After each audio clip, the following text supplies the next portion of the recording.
Hello student, today we will discuss another acid derivative, that is ester. In previous session we have discussed one of the most important name reaction, that is Hofmann degradation reaction or Hofmann bromamide reaction. तो आज let's discuss about ester.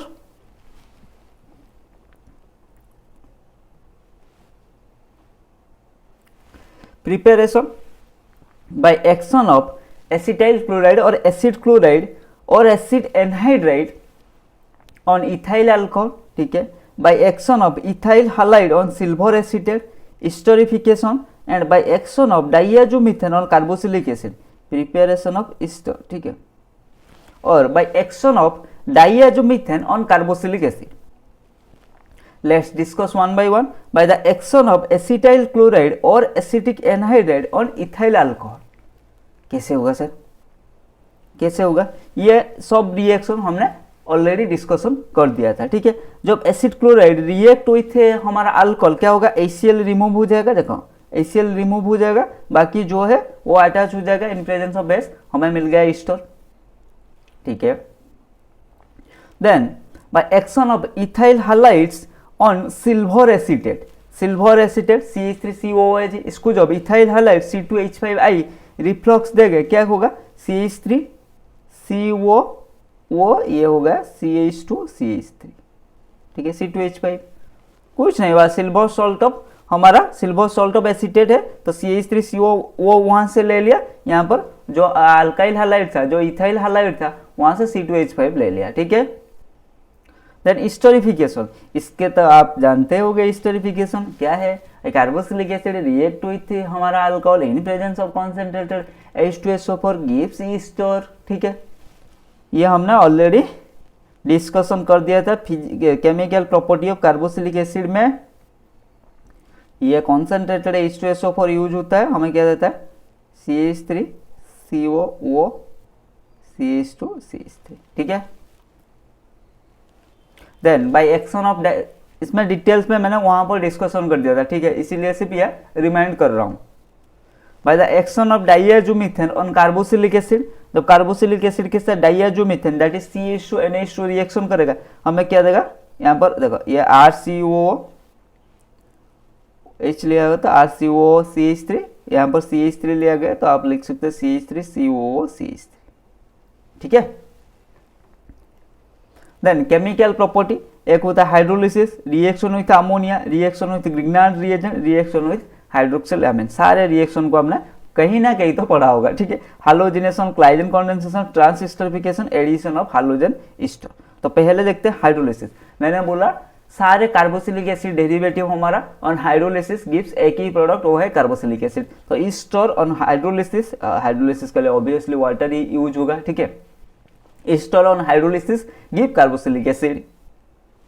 तो देखो Easter H2O acid hydrolysis किया, हमने क्या मिला? Carboxylic acid, ठीक है.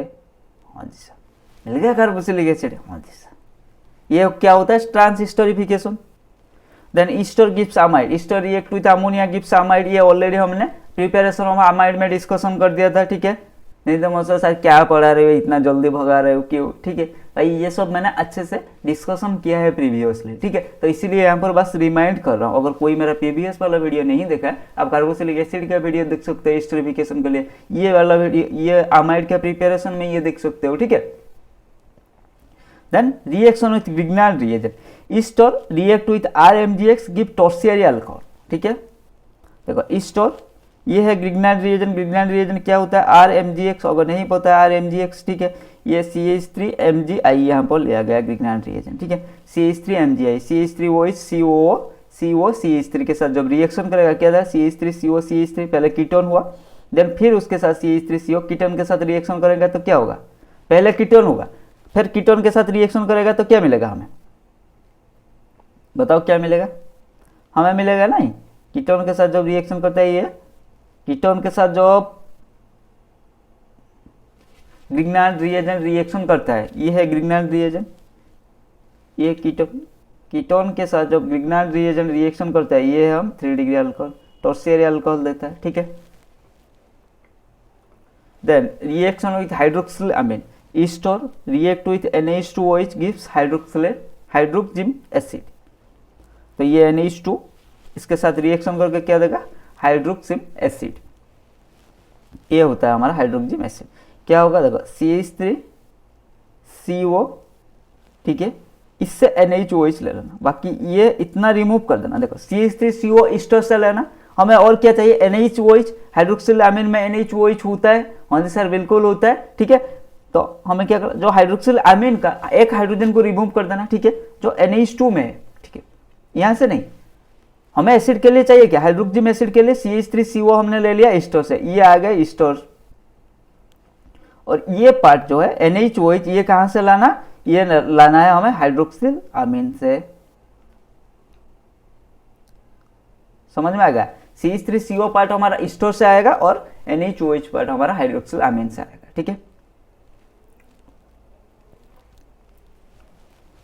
Then ester halogenation, ester gives alpha halogenated ester react with chlorine, ester react with chlorine gives alpha halogenated ester, मतलब अल्फा पोजीशन में हालोजन ग्रुप ऐड होगा, ठीक है। ये है अल्फा कार्बन, तो इसमें हमारा हालोजन के साथ रिएक्शन करेगा इस पोजीशन में। देखो ये है अल्फा पोजीशन, हाँ जी सर, अल्फा पोजीशन में अल्फा हालोजिनेटेड, तो जो भी हालोजन यहाँ पर यूज होगा वहीं पर लेके ऐड कर देना, अल्फा हालोजिनेटेड ईस्टर, ठीक है।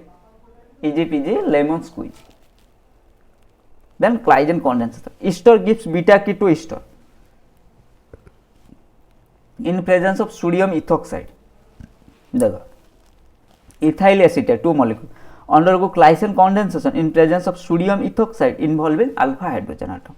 2 molecule of ethyl acetate combine together to form ethyl acetate or acetoacetic ester. क्या है देखते हैं। देखो Claisen condensation क्या होता है, 2 molecules of ethyl acetate in presence of sodium ethoxide give beta keto ester। Claisen condensation का प्रोडक्ट क्या फॉर्म होता है, बीटा कीटो ईस्टर, मतलब ईस्टर का। देखो ये था इथाइल एसिटेट, हमने 2 मॉलिक्यूल ऑफ लिया, CH3CO, CH2CH3, कॉम्प्लिकेटेड लग रहा है लेकिन देखो अभी उसको सिंप्लीफाई कर देते हैं। ये हो गया हमारा, ये हो गया 2 molecules of ethyl acetate, ethyl acetate, ठीक है, ठीक है। इथाइल एसिटेट 2 मॉलिक्यूल हमने ले गया, ठीक है। उसको जब सोडियम इथोक्साइड C2H5ONA के साथ रिएक्शन करेंगे, हमें क्या मिलेगा, बीटा, प्रोडक्ट क्या है, बीटा कीटो ईस्टर। प्रोडक्ट क्या मिलेगा हमें, बीटा कीटो ईस्टर, मतलब ईस्टर का बीटा पोजीशन में कीटो ग्रुप होना चाहिए, ठीक है। तो ये देखो ये है ईस्टर ग्रुप, COO, मतलब इतना ले लेना, ठीक है, COO CH2CH3, ये होगा इसका बीटा पोजीशन, ये है अल्फा पोजीशन, ये है बीटा पोजीशन। बीटा पोजीशन में क्या होगा, कीटन। अच्छा ऐसा है, हाँ जी सर, समझ में आ गया इतना तक, हाँ जी सर।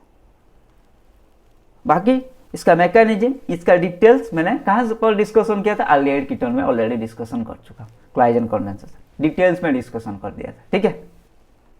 देन ट्रांसहिस्टोरिफिकेशन, व्हेन हिस्टर नहीं Easter, when ester is heated with other acids, it is the acid residue present in ester rapidly replaced by other acid residue. ट्रांसहिस्टोरिफिकेशन, मतलब एक ईस्टर को जब एसिड के साथ हीट करेंगे तो क्या होगा, देखो CH3CO, CH3, CH2, ये क्या हो जाएगा, मतलब रिप्लेस हो जाएगा CH3, CH2CO, वो CH2CH3, ठीक है। हाइड्रोजन एसिड के साथ रिएक्शन करके ये क्या देगा, कार्बोक्सिलिक एसिड। तो इसी के साथ हमारा स्टोरी भी खत्म होगा। इसका मतलब इसका जितना भी रिएक्शन है, ट्रांस हिस्टोरिफिकेशन को छोड़ के जितना भी रिएक्शन है, ये ऑलरेडी हमने कहीं ना कहीं डिस्कशन कर दिया, इसीलिए इसको इतना जल्दी बस आपको रिमाइंड करते गए, ठीक है। नहीं तो सोचेगा सर क्या इतना जल्दी पढ़ा रहे हो, ठीक है, कुछ समझ में नहीं आया। भाई इसका वीडियो मैंने ऑलरेडी क्लाइजन कंडेंसेशन इसको अच्छे से डिस्कशन किया, हिस्टोरिफिकेशन उसको भी अच्छे से डिस्कशन किया, प्रिपेरेशन सारे इसको अच्छे से डिस्कशन किया था कहीं ना कहीं, ठीक है। तो इसीलिए इसको इतना जल्दी खत्म किया। तो इसी के साथ हमारा एसिड डेरिवेटिव भी हो गया, ठीक है। नेक्स्ट क्लास में हम डिस्कशन करेंगे amine. So keep learning, keep growing.